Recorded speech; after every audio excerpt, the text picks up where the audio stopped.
Certeza. E com um convidado muito especial. O convidado de hoje da Prova Oral chama-se Manuel Luís Goxa. Acaba de editar um livro que se chama Mulheres da Minha Vida. E é sobre mulheres, com Manuel Luís Goxa, que iremos falar nesta edição. A partir de agora podem começar a ligar o 800 25 33 33, ou então, se assim o preferirem, podem sempre visitar a nossa página de Facebook, ou então o blog www.rtp.pt/Prova Oral. Bem-vindos. A Radiodifusão Portuguesa tem o prazer de apresentar... Alô? Prova Oral. Uma rubrica de Fernando Alvim.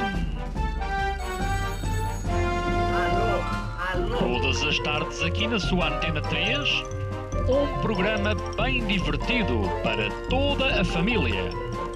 Basta telefonar e conversar. É da Praça da Figueira?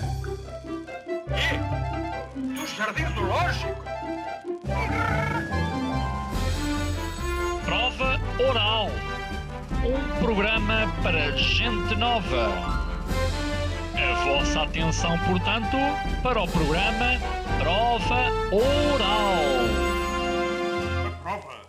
E pronto, cá estamos nós. Bem-vindos a mais uma edição da Prova Oral. O convidado de hoje, como há pouco se disse, é, para grande prazer meu e também da Xana, Manuel Luís Goxa. Eu tenho mais prazer em estar com a Xana, confesso, porque contigo tenho mais medo. E devo desde já muito boa tarde a todos, nomeadamente ou particularmente aos ouvintes, devo dizer-te que estou algo em pânico. Eu não sou uma pessoa que panique com facilidade, mas eu panico, tu panicas, ele panica, portanto é do verbo panicar. Porque a esta hora, que certamente é uma hora de grande pujança para ti e para a Xana, eu começo a definhar a esta hora porque já estou a trabalhar há 11 horas, não é? Portanto, Não. O definhar de Manuel não tem nada a ver com o definhar que as pessoas estão a visualizar, porque eu estive a conversar com ele agora e o definhar dele corresponde mais ou menos ao nosso pico de energia durante o dia. Tu és hiperativo ou não? Não, eu tenho a atividade normal de uma pessoa que acorda às 6 e que, portanto, trabalha ali até às 5 da tarde, 6 da tarde, nomeadamente na preparação dos programas do dia seguinte, e depois morre às 7. Sabes que eu já fui entrevistado algumas vezes por ti e uma delas, talvez a primeira. Foste? Sim.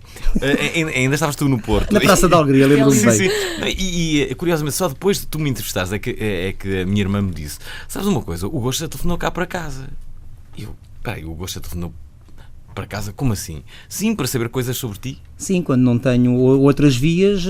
Mas como é que tu conseguiste o meu número? Lá deves ter. Isso não sei, tenho um serviço de informações notável, não é? E vai logo às fontes mais fiáveis. Sim, e sei que tu pediste à minha irmã para que ela nada te dissesse que. E ela de facto cumpriu isso. Foi cúmplice. Foi cúmplice nisso. Hoje em dia já não seria necessário, porque hoje em dia eu tenho as minhas pastas sobre ti. Portanto, tenho o meu centro de documentação, pois tem cuidado sobre tudo o que fazes, o que dizes. Sim, muitas coisas. Temos um Wikileaks só do gosto. Sim. Já agora, como é que vês a tua vida e a tua mudança? Já viveste em algumas cidades, nomeadamente nasceste ali perto de Coimbra. Não, nasci em Lisboa. Como vês, o teu trabalho de pesquisa não está a correr muito bem. Portanto, nasceste em 54 em Lisboa, não é? Não, isso é verdade. Mas essa parte já escusavas de ter dito. 54, logo tenho 56 anos. Eu sei que não pareço. Mas, olha, para casa na rádio é bom, porque ninguém me vê. Pronto. Mas viveste muito tempo em Coimbra, assim aqui. Pois, porque a minha mãe separa-se do meu pai quando eu tinha 3 anos e depois fui viver até aos 17 para Coimbra. Depois volto para Lisboa, por minha conta e risco aos 17. Usava-se, na minha geração, as pessoas largarem os pais cedo. Hoje já não. Mas foi a única coisa sensata que fiz na vida, interessante, foi sair e vir à procura do meu caminho em Lisboa aos 17 e depois acabo por muito mais tarde, e viver durante 10 anos para o Porto, não deixando a cidade. Portanto, eu vivia em 2 cenários diferentes durante 10 anos, Porto e Lisboa. Eu lembro-me de ti com bigode. Pois, mas olha que já não tenho bigode para aí há uns 10 anos. Mas isso é mítico. Aliás, até no Facebook estão aqui a perguntar-nos, a Anabela, primeiro, Manuel Luís Goxa, porque é que já não usa bigode? Segundo, Manuel Luís Goxa, você é amigo do António Sala? Se usasse bigode, era de certeza absoluta. Vocês deviam ter um programa juntos. Por acaso eu até acho que em algumas fotografias sou parecido com o António Sala, quando tinha bigode. Eu não uso bigode porque não tenho que usar. O bigode foi uma moda e não só por isso. Eu fui desbastando o adereço capilar ao longo do tempo até que desapareceu. Mas sabes que, curiosamente, agora quando fazem esta comparação, são duas comunicações totalmente diferentes. A comunicação do António Sala e a tua. Mas são programas de companhia, portanto, talvez a matriz seja muito idêntica, se bem que esteja... O António Sala é muito mais formal. Pois, eu acho que sou mais desconstruído, Sim, mais sim. descangalhado, não é? O António Sala ainda diz caríssimos telespectadores ou caríssimos ouvintes, bem-vindos a mais. Não é? Usa toda essa formalidade. Aliás, há uma coisa que tu deste numa entrevista recente bastante interessante. De resto, ao I, lia com alguma atenção. Uma das coisas que tu dizes para além. Quando ele disse, lia com alguma atenção os olhos de Manuel. Eu de até brilharam. brilharam. Não é? Tu Completamente. dizes lá coisas interessantes. Uma delas é o facto de dizeres que na tua infância nem sequer que não tem. Exatamente. O que tu dizes é que não tens nenhum amigo de infância. Porque eu fui um velho na infância, não é? Eu acho que hoje em Porquê que dia. foste um velho? Porque assim, eu era velho, era muito metido comigo, brincava comigo, eu tinha as minhas brincadeiras. Porquê que entrevistavas, tinhas entrevistas em francês? Porquê? Paranoia, não é? Porquê? Opa, o problema é que eu não te sei explicar porquê. Porque naquele tempo, há 50 anos, não se levavam os filhos aos pedopsiquiatras. Porque se hoje um filho dissesse a um pai aquela estafada pergunta: o que é que o menino quer ser quando for grande? Eu aos 5 anos dizia que quer ser conhecido. Portanto, eu não estava bom na cabeça. dizias isso? Eu só quis ser conhecido. Eu nunca quis ser nem bombeiro, nem polícia, nem médico, nem nada. Dizias que querias ser conhecido só? Sim, a minha mãe há dias lembrou-me isso. E dizia com 5 anos: olha, isto é muito grave, não é? É uma Ainda bem que foi há necessidade. 50 anos. Se fosse agora, tinha participado num reality show qualquer. Talvez, ou então estaria logo metido num pedopsiquiatra a tentar curar-me, não é? Portanto, as minhas brincadeiras eram olhando para um televisor, tal como disse no jornal, e é verdade, eu passava tardes a olhar para um televisor, a falar para o televisor e a entrevistar pessoas que não existiam. Isso é lindo.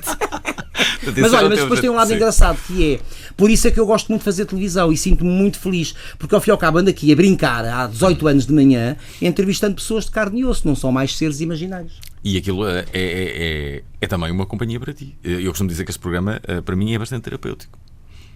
É verdade. Mas tu estás acordado àquela hora? Não, eu não. Mas, por exemplo, este programa. Este programa? Sim. Para mim é terapêutico. O teu também deve ser. Possivelmente para ti também, ou não? Viverias sem aquele programa? Viverias sem ter tantas pessoas à tua volta?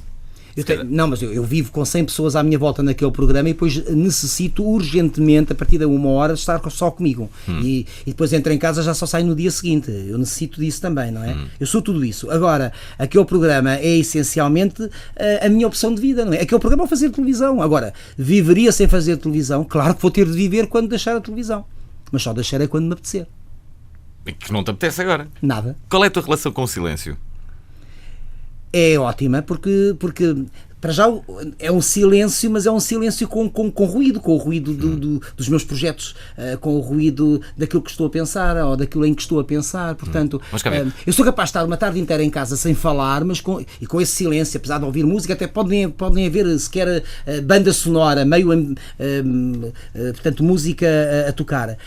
Posso estar perfeitamente uma tarde inteira, um fim de semana. Eu muitas vezes entro em casa à sexta e saio à segunda, portanto, posso estar perfeitamente. É um verdadeiro bicho do mato, que é para não dizer outra coisa. Recarregar a bateria. Exatamente, isso é essencial para eu depois no dia seguinte me dar em pleno às pessoas e só logo às 100, não é? Entre figurantes e convidados. Faço-te este exercício. Para bem, estás a jantar com mais 3 pessoas, estão 4 à mesa e de repente, como muitas vezes acontece, há um silêncio que percorre a mesa. É um silêncio que pode demorar 30 segundos a 1 minuto. Diz o povo, nessas alturas, que passou um anjo.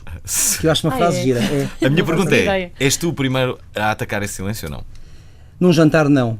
Mas, por exemplo, num programa de televisão, naquele registro, porque eu depois tenho programas de televisão agora de conversas de 50 minutos só com um convidado, olhos nos olhos, em que o silêncio é valiosíssimo. E aí calme ou aí fica a escutar os silêncios. Mas agora, num programa da manhã, com o frenesim, com o ritmo alucinante que habitualmente eles têm em qualquer estação, aí confundem-me ou incomodam-me esses silêncios até de 10 segundos. E sou capaz de ter a tentação, eu acho que já faço isso agora, que já consigo respeitar esses silêncios. Porque por vezes são tão intensos, são tão significativos, até talvez mais do que as palavras da própria pessoa que esteja a proferi-las. Mas por vezes tenho a tentação de encher o silêncio colocando uma questão. Agora, num jantar não. Num jantar, depende, mas eu acho que num jantar conseguem-se ritmos em que os silêncios fazem sentido. Por acaso na televisão, sobretudo naqueles documentários, abusam um pouco desses silêncios. Por exemplo, imagine-se numa situação em que vão fazer uma reportagem de uma família que vive na miséria e em que, por exemplo, o o chefe da família está a falar sobre essa situação miserável. E ele acaba e diz, porque aqui, estou a inventar só para que me entendam, e ele acaba dizendo, porque aqui todos nós passamos fome, não sabemos o que é um rosbife. Isso é para intensificar o e depois, depois. e depois a câmara foca os olhos dele. Ele já acabou. O que ele queria dizer era aquilo. E depois a câmara vai e o repórter não lhe faz mais nenhuma pergunta e deixa-o estar ali 15, 20 segundos, o que for preciso. E isso é propositado, não só para ele poder ainda dizer mais qualquer coisa. Não, sobretudo, esse olhar vai intensificar, como dizia a mensagem. Mais. Mas isso também às vezes não é é perverso. É manipular a emoção de quem está a ver, mas até assim pode mesmo. ser isso, mas se porventura, através desse olhar, se conseguir resolver a situação do senhor, pode não ser tão grave assim, não é? Vocês aí têm claramente... A exploração da angústia dos outros a mim incomoda muito. E por acaso aí, por vezes, nos programas da manhã abusam pode um haver... Por acaso no Você na TV eu acho que não abusam, porque tanto eu como a Cristina temos esse cuidado e até a própria equipa. Mas as pessoas choram. Eu tenho uma irmã de 27 anos que chora a ver o vosso programa. Ela diz, eu não posso. Eu vejo mas o programa não é, fico, mas o programa não é apenas isso. O programa é capaz de ter uma única... Mas isso é muito curioso, porque o programa é capaz de ter uma única história pesada ao longo de 3 horas e tudo mais é palhaçada. Com certeza que a história pesada, por vezes, tem um efeito mais intenso que a própria palhaçada. Por exemplo, hoje eu estive 3 horas a fazer palhaçadas, não é? Agora, amanhã, por exemplo, é um programa... Porquê? Olha, porque fazia parte. Deu-lhe na veneta. Porque nos dá na veneta, porque a mim nunca me dá sozinho. Eu tenho uma parceira que ainda é pior que eu. E eu digo mata e ela já os falou, portanto, quando vem já os falou. Portanto, se não formos perversos, eu sou contra a exploração da miséria alheia, não é? Agora, neste tipo de programas, também é verdade que muitas vezes solucionamos alguns casos à conta, não é dessa exploração, mas dessa visualização. Agora, acho que há aqui uma fronteira, há aqui um limite do bom gosto e do bom senso. Tem de imperar isso. Disseste uma coisa interessante sobre os programas... Mas eu digo muitas coisas interessantes a esta hora, que não. Bom, o que tu dizes numa entrevista é que o programa da manhã faz uma distinção entre o programa da manhã e o programa da tarde. Em relação ao programa da tarde, tu dizes que eles, que o público os entende como uma parte da família. E o programa da manhã, não, tu dizes que são a família. Não, por acaso, eu acho que se eu disse isso... Eu posso dizer exatamente o que terás dito. Mas é assim, eu acho que os programas da manhã e os programas da tarde têm uma função ainda social. As pessoas que veem televisão de manhã veem por várias razões. E não estou a falar agora dos jovens, que é curioso. Há jovens que veem porque estão em casa, porque não têm aulas, por qualquer razão. Agora, há toda uma faixa de pessoas, e estamos a falar ali de meio milhão para cada... Há cerca de 1,5 milhão de espectadores disponíveis de manhã, para além daqueles que pontualmente ou estão de férias, ou ficaram em casa, ou foi feriado, e aí a audiência dispara, é bem maior, mas que nos entendem como pessoas da família. Portanto, o que não acontece à noite a programação acaba por ser muito mais volátil, portanto, uma pessoa faz zapping, a disponibilidade é outra. A pessoa que está em casa sozinha, a pessoa que está em casa ou que está num hospital, que está acamada, que está até a fazer a lida da casa, mas tem ali o televisor ligado como companhia, assume-nos como companhia. Eu tenho a prova disto, porque quando saio da RTP, justamente há 10 anos, eu achava que levava toda a minha, não digo toda, que é um exagero e é uma pretensão da minha parte, mas que achava que levava muito o meu auditório para a TVI e durante 2 anos eu passei de primeiro lugar para o último, portanto, e as pessoas diziam-me, nós não lhe perdoámos, sentimos-nos traídos, e isto é muito interessante, portanto, à noite tu não consegues isso, e por isso eu nunca fiz questão de fazer um programa à noite. Eu divirto-me muito mais de manhã, e claro, pontualmente tenho projetos à noite, mas não é porque os peça, nem é porque os queira. Entendo-os como, pronto, é uma dádiva da vida e faço-os com empenho, mas de manhã e de tarde tens essa função que eu diria de companhia, não é? Mas que é interessante. Não achas... E a rádio também faz isso. Pois faz. E faz durante a madrugada, por exemplo. Estamos a fazer agora muito boa companhia, muitas pessoas que estão... Não, e as pessoas sentem-se muito parte deste tipo de programa, como se estivessem elas e também os apresentadores, isto vale, Xana, tanto para o Jorge Gabriel como para a Sónia, como para os apresentadores da Companhia das Manhãs na SIC. Nós também damos um pouco de nós às pessoas. Sei lá, o Jorge Porcete faz o mesmo, mas eu e a Cristina contamos coisas da nossa vida particular ou do nosso dia-a-dia, algumas coisas que também nos aproxima das pessoas. pessoas. Se eu falo, por exemplo, que vou fazer uma horta, é certo e sabido que me enviam sementes e enviam coisas para eu plantar, mas a horta, entretanto... Já te enviaram dinheiro? Não, enviaram-me dinheiro... Não, enviam-me... Já enviaram dinheiro para a Provaral? Não, sério? a mim enviam-me muitos pedidos de ajuda. Agora enviaram-me dinheiro quando se constou de que eu iria casar com a Teresa Guilherme no Olha que Dois. Isso enviavam-me aos 100 escudos para o enxoval. E só se estragava uma casa, não é? Sim, tens razão, só se estragava uma casa. Não, mas eu aceito e não é como elogio, tens razão. Vocês são grandes amigos, que eu sei, não é? Há 30 anos. Nem sequer sonhava a Teresa que iria fazer televisão, era produtora de eventos. Olha, já agora deixa-me dizer-te em relação à televisão. Há duas perguntas que invariavelmente eu quero fazer-te. A primeira é se te incomoda, estás no outro papel, no papel de entrevistado, visto por seres normalmente entrevistador. Não me incomoda nada porque eu gosto de conversar. Aliás, eu gosto de tagarelar. Eu acho que por vezes eu me devia calar. É daquelas pessoas que raciocinam muito rápido e atropela raciocínios. Eu talvez não atropelo raciocínios, mas raciocínio rápido, sim.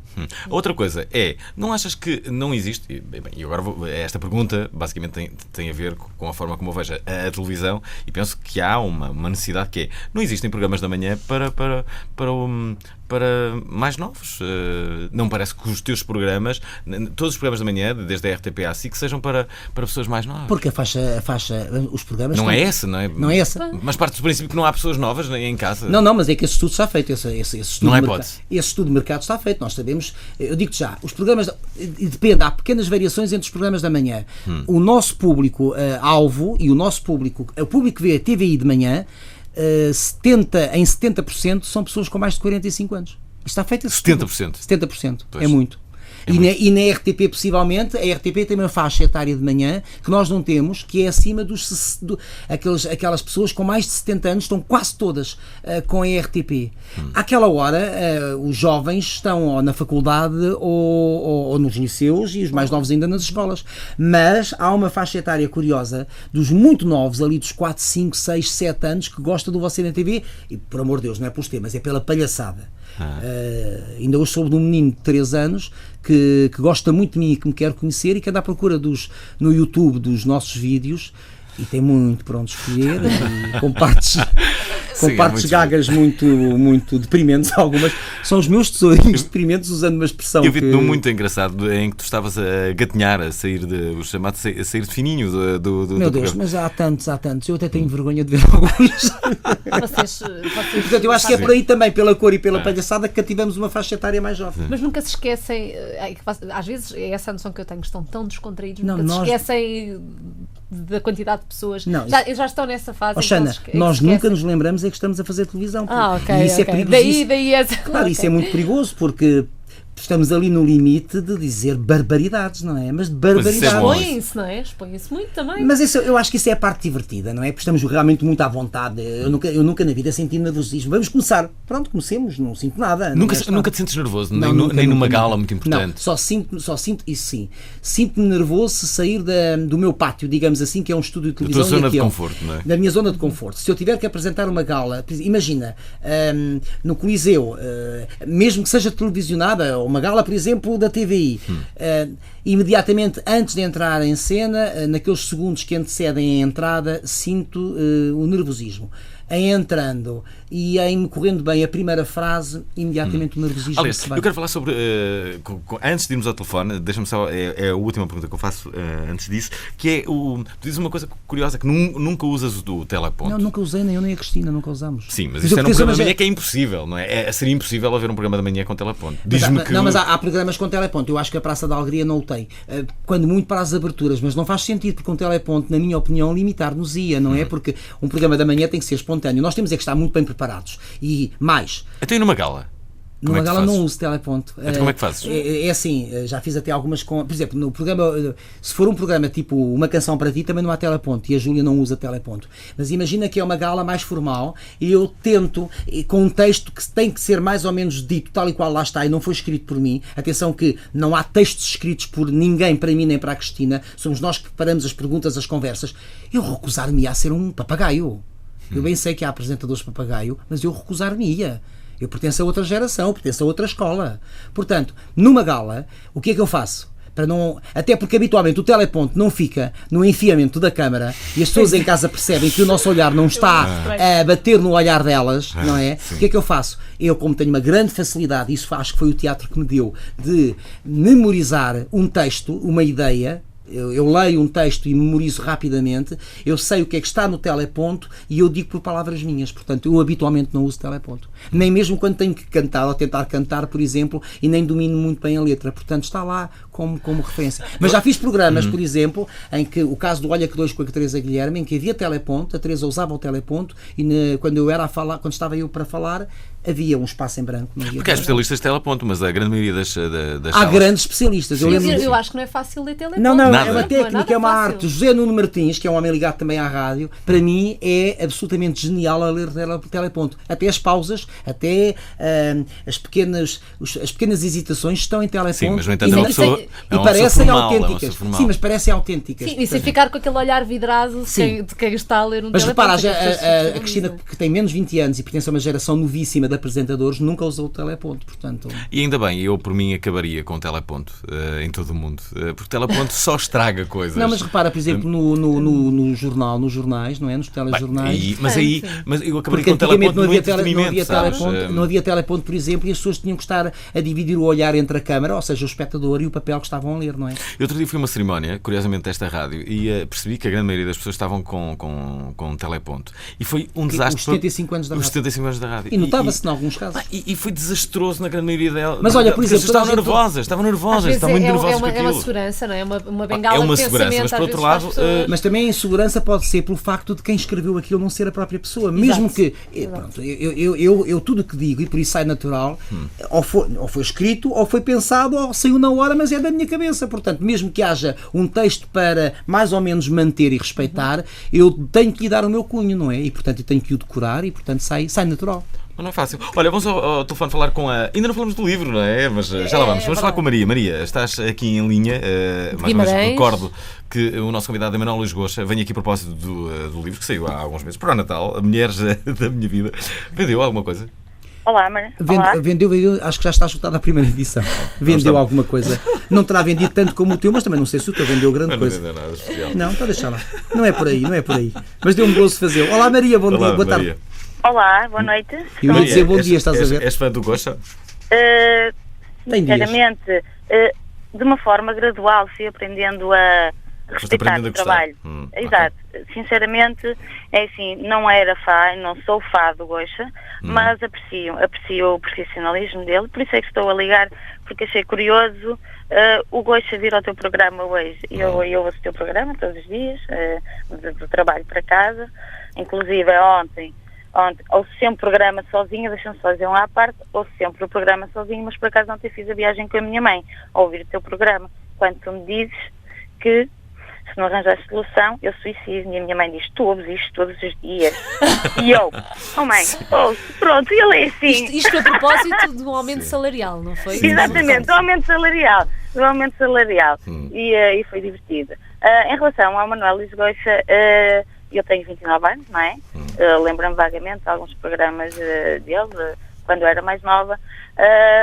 Não sou assídua nos programas dele da manhã, porque estou a trabalhar, mas vejo na hora do almoço e sei que a minha mãe é uma pessoa que está em casa, o vê todos os dias, sei que a minha avó o vê todos os dias. É o target. É o target, é verdade. É o público-alvo. Agora, é o público-alvo, exatamente, mas eu só gostava de questionar o Goxa neste sentido. As pessoas que estão em casa, muitas são idosas, estão sozinhas, correto? Outras... por doença ou por desemprego, etc. Eu acho que os temas que são abordados são pessimistas. Eu sei que as pessoas gostam de ver a desgraça e cativam um bocado a desgraça. Eu acho, no entanto, que deveriam, à parte da palhaçada que normalmente fazem no programa, achava, era, na minha opinião, interessante reservar uma parte positiva, mostrar o lado bom das coisas, da vida, alternativas para as pessoas que estão em casa, sugerir coisas diferentes e não tanto mostrar. Eu sei que também dão bons exemplos e alegram as pessoas. embora eu acho que os conteúdos deviam ser trabalhados de outra maneira. Mas ó Maria, deixe-me só interrompê-la para ir dizer que terá razão, contudo, o programa nunca é igual todos os dias. Há dias em que não há... Claro, mas há dias em que não há um único tema pessimista. Há dias eu não sou assídua no programa, é isso que eu estou a dizer. Mas sabe que é muito curioso. Aliás, é muito curioso estar a dizer isto, porque eu próprio sou da opinião que funciona muito mais a mensagem positiva, ainda por cima numa altura em que as pessoas se sentem muito deprimidas. E está tão pessimista. Exatamente. Não é? Estamos tão pessimistas. Eu, por exemplo, a minha mãe é nova, tem 50 anos e está em casa porque teve um problema de saúde, certo? Recuperou, é uma pessoa saudável, é uma pessoa feliz, é uma pessoa realizada. No entanto, quando, por exemplo, eu sei que ela está a ver programas em que lhe transmitem coisas de doenças, de desgraças, e sou eu a primeira a dizer, mãe, muda isso, muda, porque... Estão-me a entender? Não, se não for hipocondríaca, ainda é pior, não é? Claro.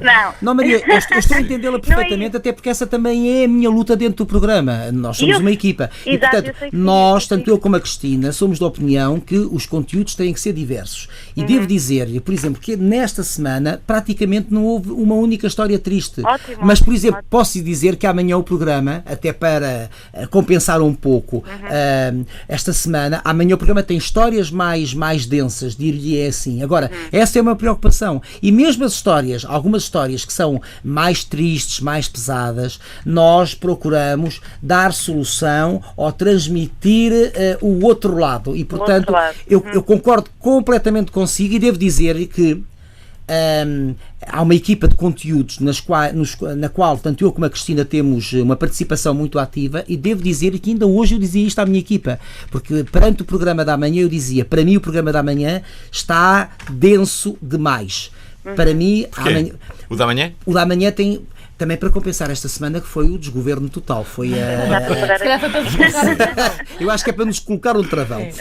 Mas eu concordo perfeitamente com a Maria. E ainda por cima, até porque o programa, tal como os outros, dos outros canais, o formato vai-se mudando consoante as fases da vida deste país. Neste momento eu acho que faz sentido um programa que amacia as manhãs das pessoas do que um programa que as ponha ainda mais para baixo. Concordo plenamente consigo. Olha, amanhã já vou dizer à minha equipa a sua opinião. A sério que digo. Olha, e agora gostava de fazer outra pergunta. Eu há bocadinho ouvi que se levantava às 6 da manhã e nota-se que tem que ser uma pessoa disciplinada, não é? Para ser competente tem que ser uma pessoa disciplinada. E eu gostava de fazer uma pergunta muito diretamente. Tomam vitaminas? Eu não tomo nada.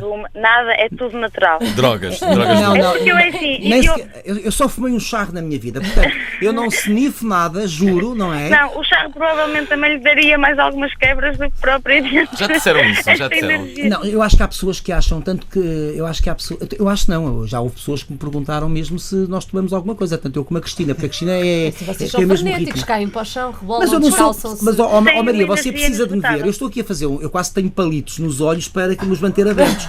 Eu a esta hora já não funciona, aliás, eu não estou com o meu raciocínio em pleno nesta, eu já atropelei aqui algumas palavras. Mas sabe, Maria, eu acho que a melhor droga é gostarmos daquilo que fazemos e eu acordo às 6 da manhã com a certeza de que me vou divertir muito durante 3 horas. Exato. Sim, eu acredito que sim. Eu tenho uma profissão desgastante, embora muitas pessoas não é desvalorizam. Qual é a sua profissão? Eu sou professora. Eu sou professora de segundo ciclo de crianças dos 10 aos 14 anos, não é? Eu estou todos os dias com ele e o que eu mais adoro é o momento de sala de aula, não é? Claro. Mas as pessoas não imaginam os blogs de 90 minutos. Eu sou professora de Educação Visual e Tecnológica e eu sinto-me satisfeita no final da aula quando eu dou tudo de mim e eu gasto muita energia. Ao contrário do que as pessoas possam imaginar. Não, mas eu sei que é assim. No diálogo com as crianças, na interação com as crianças, eu gasto muita energia. E depois é óbvio que no final do dia, eu tenho as minhas coisas para fazer, não é? Eu sinto-me exausta e às vezes sinto-me frustrada comigo próprio, porque eu ponho o relógio às vezes para despertar para as 6 da manhã, na tentativa de que vai ser hoje e que vou acordar mais cedo para me organizar melhor. Vai adiando os 5 minutos. E não consigo. Mais 5 minutos. Já agora, mais 5.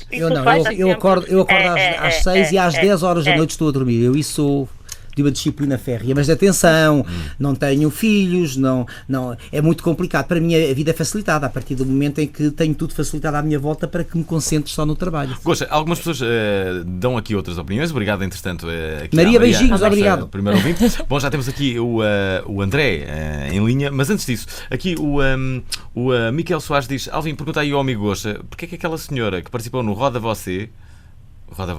Sim, é o passatempo. Aquela senhora, pensava que tu eras o Júlio Isidro e a Cristina Fátima Lopes. Isto ainda há aconteceu. pouco falámos desse Aliás, episódio. Isso é um dos grandes vídeos que está no YouTube. Durante 20 minutos a senhora não soube com quem estava a falar, verdade. não é? Nem soube que canal estava a ver. Eu achava que ela estava a gozar-nos no bom sentido. Sim. E devo dizer que me divirto muito quando as pessoas tentam gozar-nos e acho muita graça. Sim. Mas a Cristina dizia-me sempre: não, ela está a falar a sério.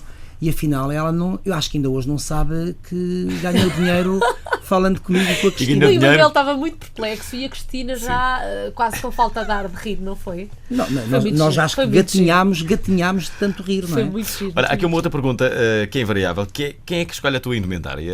A roupa toda é minha. Sabes que outro dia fui eu. Já sei que, por acaso, nem têm razões de queixa neste momento, que eu ando muito com os azuis e com os pretos. Super sóbrio. Mas repara, eu ando muito sóbrio. Eu fui ao Freeport Alcochete, também ia comprar a roupa, estava numa loja. Sozinho? Sim, estava sozinho. E disse-me o senhor: olha, temos aqui esta roupa, ou se quiser, temos aqui aquela secção onde tem umas camisinhas à gocha. Isto é verdade. Camisas à gocha porque seriam de colarinho alto, de 3 botões. Será? Não Sim, sei. Porque eu uso muito branco, azul, preto agora. Está bem, eu sei que eu queria dizer, devia ter a ver com alguns estampados, algumas flores. Mas achei graça. Tipo, já tens secções em lojas com camisinhas. Tu achas que me preocupo com isso? Mas eu explico-te. Sim. Eu não me visto para ninguém. Eu visto-me para mim. E só eu é que tenho que gostar da minha roupa. E mais nada. Portanto, eu não me preocupo nada. Vais dar as compras sozinho? Claro. Eu não me preocupo nada com a opinião dos outros. Nunca me preocupei desde miúdo. Olha, essa é uma coisa boa que vem da minha infância. Nunca me preocupei com a opinião dos outros. Uma figura pública é uma mais-valia extraordinária. Isso é necessário teres uma grande autoestima para que isso... Não, mas a autoestima também se vai construindo, não é? Eu acho que tenho a minha autoestima sempre em cima ou quase sempre em cima. E é isso que eu procuro transmitir às pessoas. As pessoas não têm que pedir desculpa porque acordaram vivas ou porque nasceram. Se reparares bem nas pessoas, nas paragens dos autocarros, elas não olham em frente. Elas têm sempre o olhar pregado no chão, não é? E isto é uma coisa que me incomoda muito. E por isso é que há pessoas que acham que eu sou arrogante. Eu não sou arrogante. Eu olho em frente. Eu ando de cabeça erguida e de olhar em frente. Portanto, eu não tenho que pedir desculpa por existir. Eu respeito qualquer pessoa. Aliás, eu sou muito respeitador em relação aos outros. Agora, eu não posso gerir 100 opiniões sobre mim ou sobre o que eu vista. Porque em 100 opiniões, todas elas são diferentes. Eu tenho que... Claro que há aqui... Vais à net? Há limites. Não, eu deixei de ir à net a partir do momento em que percebi... Houve um dia que resolvi clicar e pôr lá Manuel Luís Gosta. Eu não posso permitir que pessoas, ao abrigo covarde do anonimato, falem de mim sem me conhecer. Pessoas que não conhecem de lado nenhum, pessoas que não sabem como é que eu penso, não sabem como é que eu sinto. Eu recuso-me a que alguém estrague o meu dia, sem me conhecer. Agora, também compreendo perfeitamente que há muitas pessoas, não importa se sou eu ou se é outra figura conhecida, eu não gosto nada de ser figura pública, figura conhecida, que desancam em nós, mas tem pouco a ver connosco isso, tem muito mais a ver com eles próprios, não é? Há pessoas que projetam em nós os seus pequenos fracassos, as suas pequenas frustrações. Que diabo estar ali aquele tipo a ser bem pago, a divertir-se há 18 anos todos os dias de manhã, e eu que não consigo um emprego. Isto é compreensível. Portanto, é assim, se tu me perguntares, vais abaixo com um comentário negativo a teu respeito? Não vou, mas também não me envaideço com um elogio. Eu já faço essa gestão bem aos 56 anos, nem sempre fui assim, e há muito ainda para melhorar como pessoa. Olha, até aos 96. E vamos falar sobre mulheres, sobretudo estas mulheres, que são muitas e interessantes. São 26, algumas delas 26. eu conheço. E conheço bem. Olha, por exemplo, a Helena Sacadura Cabral, que esteve aqui há pouquíssimo tempo. Falaste também com a Graça Moraes, nunca tive o prazer de entrevistar. A Fernanda Serrano, que conheço bastante bem, estive no casamento dela. Há mulheres de várias áreas. Eunice Munhoz. Manuela Ferreira Leite. A Carminho, a Fernanda. A Carminho. Tem... Curioso, a Carminho deve ter sido das tuas entrevistadas mais novas. Achas que há uma diferença de gerações de mulheres? As mulheres estão mudadas ou não? É assim, eu sempre gostei muito mais de mulheres do que de homens, por muito estranho que isto possa parecer. E vou explicar. Não, as mulheres são notáveis em sensibilidade, são notáveis em luta, em tenacidade, são notáveis pelo facto de não terem medo de exprimir as suas emoções. Uma mulher habitualmente como entrevistada, por exemplo, num programa de televisão ou de rádio, não tem o medo do ridículo, de chorar, de se comover, de gargalhar, são notáveis. Depois, tenho muito respeito, porque eu sou de uma geração em que as mulheres eram muito postas de lado. Oprimidas. Eram muito oprimidas, eram educadas no sentido de obedecerem ao pai para depois serem entregues ao marido. A sua função era de procriar, de ser fada do lar, o mercado de trabalho estava vedado, o ensino superior estava vedado, nem só o ensino superior. Se houvesse numa família humilde um rapaz e uma rapariga, o rapaz é que poderia ir estudar até à 4ª classe. São notáveis, e são tão notáveis que chegaram onde chegaram. São mais elas que estão nas faculdades, são elas que estão em postos de chefia cada vez mais, e portanto eu admiro este poder das mulheres. Quando me falas da Carminho, a Carminho é mais jovem, mas é uma mulher poderosa, porque o que ela já viveu à conta de um ano, por sua conta e risco, por esse mundo, fazendo nomeadamente voluntariado junto de quem ninguém habitualmente quer tratar, que são os moribundos da Madre Teresa de Calcutá ou da Ordem das Irmãs da Caridade. Portanto, automaticamente essa Carminho, essa jovem Carminho, independentemente do seu valor como fadista, tem uma dimensão muito maior do que habitualmente uma jovem daquela idade tem. Já foste ver cantar? Já, eu não sou um grande fã de fado. Não és? Não, eu estou a aprender a gostar de fado e acho que isso tem a ver também com a idade. Há uma idade para sermos tocados pelo fado. Pode ser, há crianças que são tocadas pelo fado aos 10 anos, não é? Mas já ouvi a Carminho e gosto muito da Carminho, gosto muito do jeito de cantar da Carminho. Quanto aos homens, porque tu me perguntaste os homens é diferente. Entrevistar, por exemplo, eu estou a fazer agora uma série de programas, aliás, já vou na segunda série de programas. Entrevistaste um amigo meu, José Luís Peixoto. Exatamente, em Galveias, que figura tão interessante. Sim. Um homem que se emocionou a falar de um amigo que já faleceu, um homem que se emocionou a falar do pai, que aliás, cujo luto tratou de forma magistral no livro Como Morreste, não é? Agora, habitualmente, os homens são muito mais difíceis de entrevistar, por exemplo, porque se policiam, porque não se expõem como um José Luís Peixoto ou como outros. Há homens que com uma sensibilidade tão apurada que se expõem e que não têm vergonha de exibir as suas emoções. Nunca tinha pensado desse modo. De facto, eu acho que nós às vezes gerimos menos o nosso discurso. As mulheres são muito... Como são mais emotivas. Também não é vocês que as mães dizem que os rapazes não choram, não é? Nós crescemos com essa frase. Sim, mas também Um homem não chora, não é? Mas também somos nós que crescemos a ter que saber ser autónomas e fazer Sim, mas podem chorar. Saber... Tem essa... Já viste? Sim, mas olha, eu se tiver que chorar, choro. Destas 20... Já chorei em televisão. Não, já chorei. Já choraste? Chorares convulsivamente, não. Convulsivamente, não. Estás a ver como eu estou atrapalhado na palavra? Mas já me comovi várias vezes, eu e a Cristina, com alguns casos, se bem que eu acho que algum de nós, pelo menos, tem que dominar a emoção, não é? Para continuar o programa. Mas há casos, cá está os tais casos, não é? Mas há casos muito comoventes. Muito comoventes, claro. Agora choro baba e ranho se tiver que chorar com algumas coisas, com uma peça de teatro. Lembras-te de uma vez que choraste baba e ranho? Habitualmente é em espetáculos. Em espetáculos, não importa onde esteja. Eu viajo muito à conta isto pode parecer pretencioso, mas é o meu único luxo, sinceramente. Eu viajo muito à conta de espetáculos pela Europa. Se eu acho que vai haver um bom espetáculo de ópera, eu vou ver. Se tiver, sim, tu adoras a ópera, mas desde miúdo, não é? Sim, desde miúdo. E concertos também. E habitualmente, quando perante a beleza de uma bela encenação, interpretação de uma interpretação do canto de uma orquestra, eu sou capaz de me comover e até pensar mesmo, se eu tivesse que morrer agora, morria em grande. Portanto, comoves-te com a arte? Eu essencialmente comovo-me com a arte e com pessoas. Espero que estejas comovido com este programa. Não, estou a gostar muito. Estar a dizer coisas interessantes ou sérias a esta hora, eu acho que não estava. Eu também digo umas coisas engraçadas, não é só palhaçada. Por isso quisemos que viesse. André Antunes está em linha, tem 15 anos e fala de Samora Correia. A pergunta é esta: André, com 15 anos, vês o Gosta na televisão ou não? Boa tarde. Claro que sim. Sou um grande fã do Sr. Manuel Luís Gosta. Não me trates vamos tratar por tu e muito menos por senhor. Não, tu também não.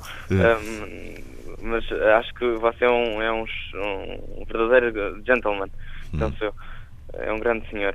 Olha, viste este programa... Eu não acho nada.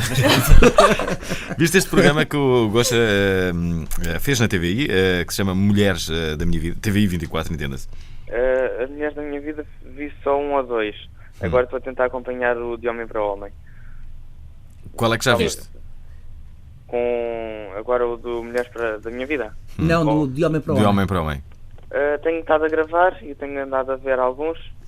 Não vi assim muitos ainda, porque tenho alguns gravados. Estou a ver se guardo para as férias. Isto é muito interessante num jovem de 15 anos, não é? Por acaso muito interessante. Não estás a mentir em relação à tua idade. É porque ele até tem uma voz mais... Ele está na mudança da voz. Pois é verdade. Estás na mudança da voz? Não. Sabes como é que se processa, não é? Tens que beber um bagaço, não é? Antes de... Sim, está bem. Beves um bagaço antes de dormir? É por estas e por outras que tu ainda não tens filhos. Claro, mas a minha mudança de voz, eu tinha uma voz muito fininha. E depois comecei a beber um bagaço, fazer a barba, então, aos 12. Já sei. Fazer a barba todos os dias. E agora é o que se ouve, não é? E agora é isto. Uma Claro. voz de homem. Eu por acaso gostava de seguir jornalismo. Vou pensar nisso então, se tiver um bagacinho. Sim, um bagaço antes de dormir é ótimo. Para colocar a voz. Sim, claro. sim. Isso é... Talvez não seja exatamente. Pois. Olha, tens alguma pergunta para fazer aqui ao Gosha? Olha, em relação ao novo programa, gostaria de saber quem é que escolhe as perguntas. Se é ele, se é dentro da produção do... No quê? No De Homem para Homem? Sim, e da Mulheres da Minha Vida também. Mas é que nem pensar. Eu era incapaz de fazer uma pergunta que fosse pensada por outra pessoa. Aliás, Mesmo que reconhecesses que era boa? mas ninguém se atreve. Eu confesso que ninguém se atreve. Até porque o De Homem para Homem e as Mulheres da Minha Vida é um programa de autor. É um programa meu. Portanto, sou eu que escolho os convidados e sou eu que me preparo em casa com o meu material. Nunca foste para um programa sem nenhuma pergunta preparada? Não, eu sei o que é que vou... Isto também Elas serve... vão em papel ou vão na tua cabeça? Isto também serve para o André. Eu estruturo qualquer conversa, mesmo estas de 50 minutos, têm que ser estruturadas em papel. Portanto, eu perco uma tarde, uma manhã, habitualmente eu preparo-as ao sábado e ao domingo, são dias livres para isto, e portanto, consoante o que li, consoante o que colecionei ao longo dos anos das pessoas, não é? Mas depois... O segredo de uma conversa, e atenção que é um registro novo na minha vida e portanto eu tenho ainda muito que melhorar nesse registro, por muitas perguntas que leves encarreiradas na tua cabeça ou mesmo no teu papel, aliás eu uso um Moleskine preto ou vermelho, portanto com a entrevista formalizada, tu depois tens de estar muito atento, lançada à primeira pergunta, tens de estar atento à resposta, porque a resposta da pessoa que está à tua frente pode-te levar para outro caminho que não aquele que tu tinhas pensado em percorrer, não é? E, portanto, se calhar até às vezes mais interessante, ou outro caminho. Já me aconteceu depois da primeira pergunta não fazer mais nenhuma das que havia planeado. Também já me aconteceu. Agora, tens é que estar muito preparado face à vida da pessoa e face mais ou menos aos pontos onde poderás ir parar através da conversa. Portanto, André, ninguém me escreve coisa alguma, sou eu que preparo tudo. Até porque são programas meus. O programa da manhã é um programa de equipa, onde eu posso ter voto na matéria, mas mesmo assim sou eu que preparo as minhas conversas todas. Um programa como o De Homem para Homem ou Mulheres da Minha Vida, todo ele é preparado e pensado por mim. Destas conversas todas, houve alguém, alguma situação, alguma conversa que te surpreendesse particularmente ou que te comovesse? Nas mulheres, por muito estranho que possa parecer, foi Manuela Ferreira Leite, se bem que eu soubesse que a senhora era assim. Portanto, as pessoas têm uma imagem de Manuela Ferreira Leite muito pouco agradável, não é? Austera. Ela também teve como função pública as piores pastas que se podem ter, que é, ela primeiro foi secretária de Estado do Orçamento, depois foi Ministra das Finanças e depois foi Ministra da Educação. Aliás, Ministra da Educação e Ministra das Finanças. Portanto, eu cheguei a dizer, só faltava a pasta da saúde para fazer o pleno das pastas mais odiadas, não é? Mais odiadas, pronto. É verdade. Depois, não é uma senhora que se preocupe, por exemplo, com o último grito da moda na roupa, o sorriso na cara para responder aos jornalistas sem nada responder, portanto, ela é assim. Se bem que se notou uma preocupação maior no programa? Nos últimos anos da Manuela Ferreira Leite. No programa ela mostra-se muito mais aquilo que ela é. Eu sabia que ela era, porque tal como expliquei no livro, expliquei no programa, calhou, portanto, por mero acaso, ainda ela era secretária de Estado do Orçamento, que eu calhei num barco, num cruzeiro no Nilo, Egito, durante 8 dias. Eu era um dos pouquíssimos portugueses, havíamos que ir para aí 10 portugueses. Era eu E havia uma família constituída pela senhora, os seus 3 filhos e o irmão Dias Ferreira, que mais tarde vinha perceber que era um homem ligado ao futebol, porque essa é uma área que realmente não me toca nada e, portanto, quando eu tenho que entrevistar alguém de futebol, aí sim, meu Deus, o que eu sofro, porque tenho que me preparar duplamente ou triplamente. Não és de nenhum clube? Não, eu sou daltónico.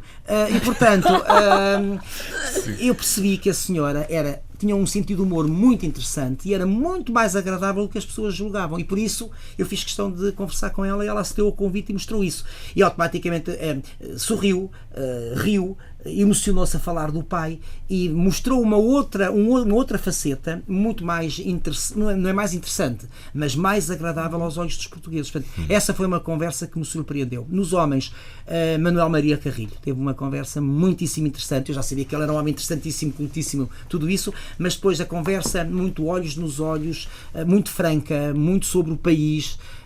Eu sou um cidadão preocupado com este país também e procuro ser ativo e interventivo também. O que é que mudavas se pudesses, se tivesses poder para isso? Eu acho que se mudava nos políticos a visão que têm do país, que é sempre muito a curto prazo e muito condicionada pela vontade dos partidos em que estão inseridos, não é? É extraordinário. Eu acredito que um Sócrates, aliás, eu dei a cara por José Sócrates, como dei sempre a cara pelo professor Cavaco Silva, e vou dar outra vez. Eu acredito que José Sócrates, aliás, foi a primeira vez que eu votei no PS, foi com José Sócrates. Eu acredito que ele tinha uma ideia para Portugal até que passava por reformas interessantes, mas depois, a partir do segundo ano, alguma coisa aconteceu, porque eu acho que aquela visão de o que é que vai acontecer nas próximas eleições é sempre muito perturbadora e desfaz muito as ideias que se possam ter para uma governação. Depois, também não gosto de ser enganado, não é? E não gosto que me mintam, e isso é uma coisa que eu acho que, se fosse político, não... Eu acho que eles, à partida, não querem mentir, mas depois o que é que os leva a encobrir a verdade?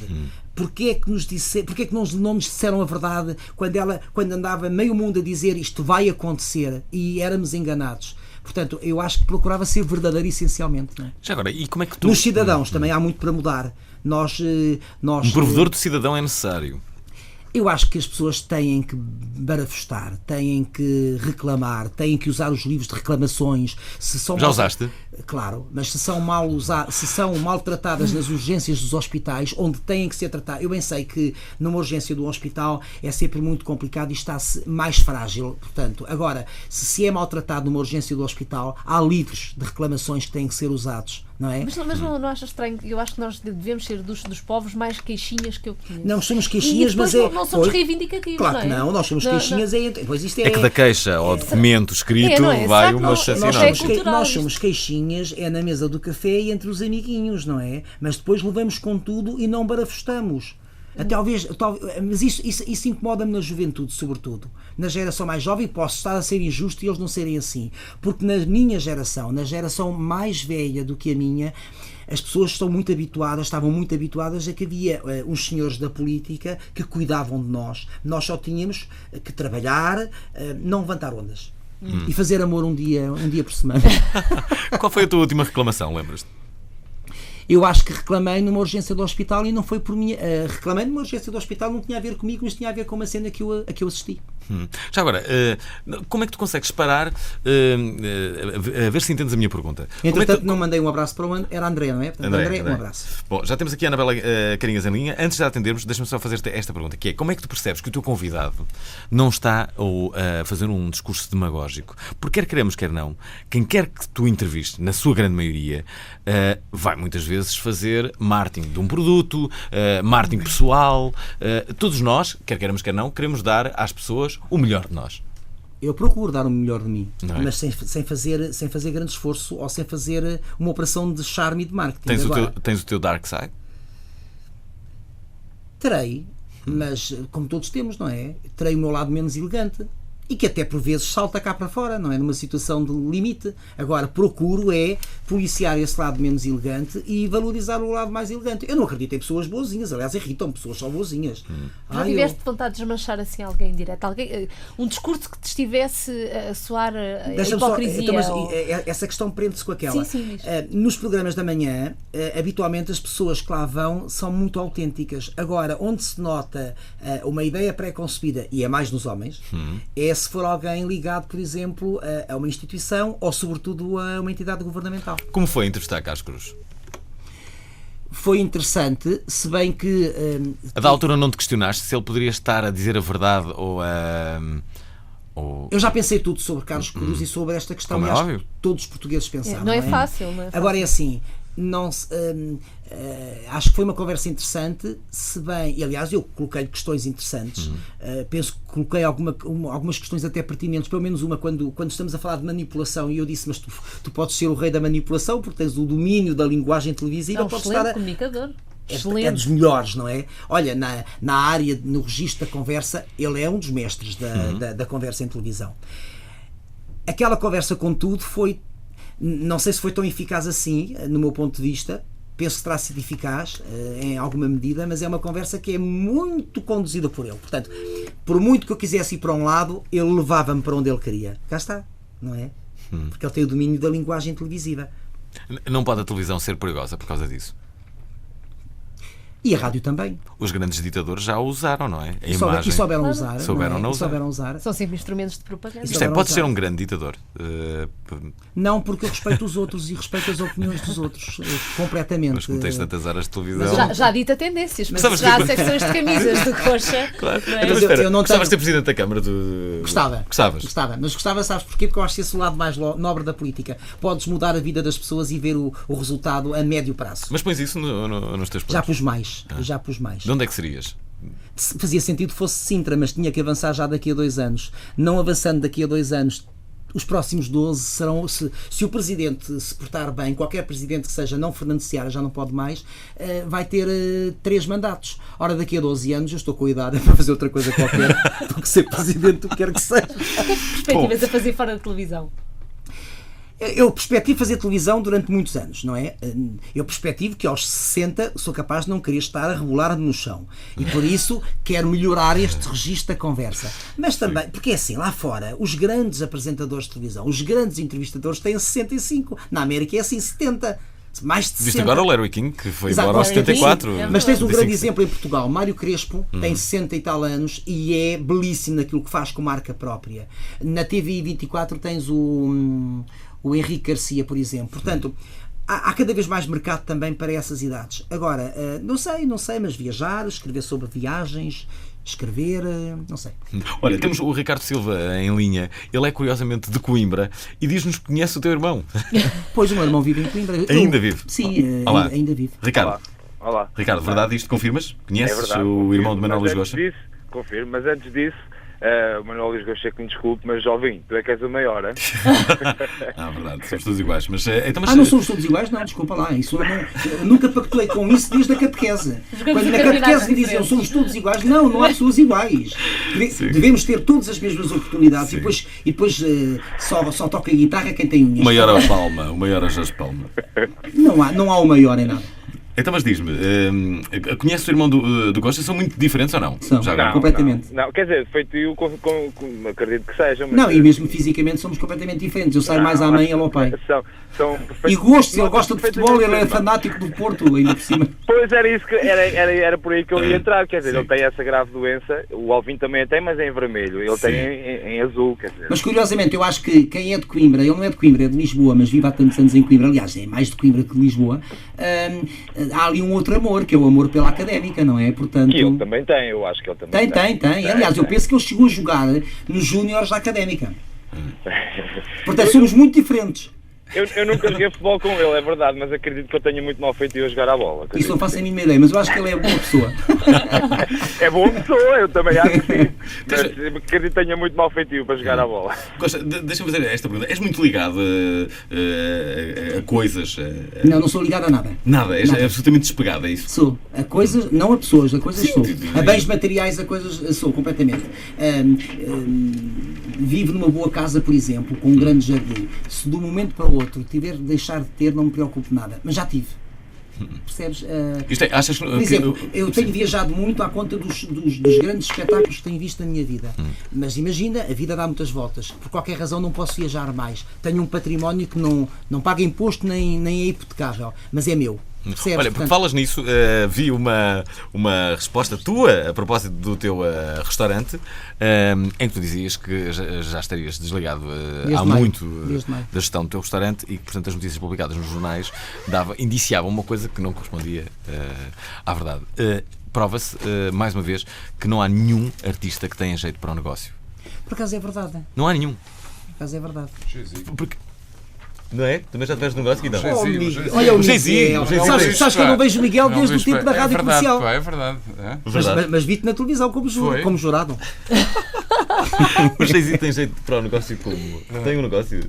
O Jay-Z, tu não tens. Tem uma editora. Claro. Pois é, está bem. Não, mas estamos a falar disto de A grande negócios, maioria não as tem. lojas, os restaurantes. Mas porquê é que será? Mas... Eu acho que, para já, um negócio necessita da presença quase diária, permanente dos seus sócios, não é? Eu ia ao almoço, não é? Mas quando começo a fazer o Mulheres da Minha Vida é por isso que saio. É por isso que saio e também por outras razões. Mas é por isso, essencialmente, que eu saio. Porque não podia dedicar-me tanto ao negócio e ao restaurante, não é? E pronto, e acabou, mas é daquelas coisas, estou de consciência perfeitamente tranquila e daí não ter pactuado com as notícias que entretanto saíram, mas estou de consciência perfeitamente tranquila porque fui um belíssimo patrão. Os ordenados foram sempre pagos até ao dia em que saí. Ainda bem, dá-me dinheiro também. Pois, mas olha, infelizmente durante ano e meio muitas vezes era do meu bolso que ele saía, não é? Olha, Goxa, mas agora já estás melhor e já tens dinheiro, podes mudar não agora. Tenho, não. Para com esse peditório, Alvin. Todos os Se soubesses a verdade, não ias-me emprestar algum. Goxa, estamos mesmo no final. Eu não quero acreditar como é que foi entrevistar a mamã? A mamã foi entrevistada porque a mamãe é que o quis, porque nunca me passou pela cabeça entrevistar a minha mãe, não é? Não, exigiu-me, disse-me, eu é que devia ser a primeira, eu é que sou a mulher da tua vida e não deixa de ter razão, mas então eu fiz ali um trato com ela que seria a última, mas ela depois acobardou-se à medida que foi vendo as outras mulheres a conversar e então inventou doenças maleitas para não fazer, até que um dia depois quis fazer e foi muito interessante porque foi ela que dominou a conversa. Foi comovente. Aí eu não aguentei, não é? Houve alguma pergunta que não lhe fizeste porque não tiveste Não, coragem? fiz todas as perguntas que queria fazer. Alguma que pela primeira vez lhe tivesses perguntado? Não, ela é que me contou pela primeira vez que tinha caído à cama quase a morrer quando eu me vim embora aos 17 anos. E isso foi muito duro de ouvir, não é? Mas que não... A minha mãe tem um grande respeito por mim e pelas minhas decisões. E ela disse-me, eu não podia travar a tua vontade de te ires embora. Porque eu aos 7 anos disse à minha mãe, por muito que gosto de Coimbra, eu disse, eu não quero que a minha vida tenha o tamanho desta cidade. Quero que tenha o tamanho do mundo. E a minha mãe compreendeu isso porque ela tinha feito o mesmo, por outras palavras, certamente, quando tinha 17 anos. Mas no final da conversa, eu expliquei porque é que gostava dela, por tudo aquilo que ela é e por tudo aquilo que eu lhe inventei, porque eu acho que mitifiquei a minha mãe como qualquer um de nós mitifica o pai. Sim. Portanto, inventa coisas para eles ainda serem melhores. E, portanto, eu quase que desato a chorar e ela, imperturbável, diz, eu agradeço, muito obrigada. É brilhante. Já agora, neste novo programa que tu tens, de Homem para Homem... Não vou entrevistar o meu pai, porque já morreu. Sim, e porque não era uma figura importante na minha vida. Há algum homem que tu gostarias de entrevistar e que não esteja ali incluído? Estou à espera que José Sócrates aceite o convite que lhe fiz. Então deve-te isso. Pois deve. Passos Coelho já aceitou em princípio e vai-me dar a entrevista este mês. Muito bem. Quero entrevistar José Sócrates na perspectiva do cidadão. Quer perceber porque é que há coisas que não foram feitas. Ele também é um bom condutor de entrevistas. Pois claro, isso é que é o perigo. É um e um grande orador. E usa muitas vezes teleponte. Agora há uns telepontos, já agora, para as pessoas que não entendem nada disto, em que as pessoas pura e simplesmente não percebem que ele está lá. E ainda outro dia apresentei um espetáculo que tinha esse teleponto. Cuidado que ainda vais a político. Não, por acaso dei-me muito mal com isso, porque rapidamente percebi que não podia continuar o espetáculo com aquele teleponto. Porquê tu usas teleponto? Não uso, mas... Aliás, tu nesse espetáculo obrigam-no, foste brilhante e sem teleponto. Sim, claro, também. Estás a ver como eu te vi? Pois é verdade. Mas a obrigam-no, verdade é que é para não, há um teleponto que não se vê aquilo e está... Aliás, é transparente. Os governantes já usam isso há muito tempo, não é? É verdade. Obama também usa. Acho que foi depois de ver o Sócrates. Gosto. Como seria previsível desta uma grande entrevista? Obrigado por teres vindo. Vocês é que são muito simpáticos e realmente são os maiores. Pronto. Depois de mim, com certeza. Paulo é que é o maior. E pronto, Manuel Luís Goxa, convidado de hoje da Provaral, nós estamos de regresso para a semana. Não percam, vamos ter uma emissão especial em direto do estúdio dos Clã no Porto na terça-feira. Será uma emissão especial a propósito de um novo disco, apenas e só para crianças, dos Clã. Estamos então de volta para a semana. Adeus, Ana. Adeus, Goxa.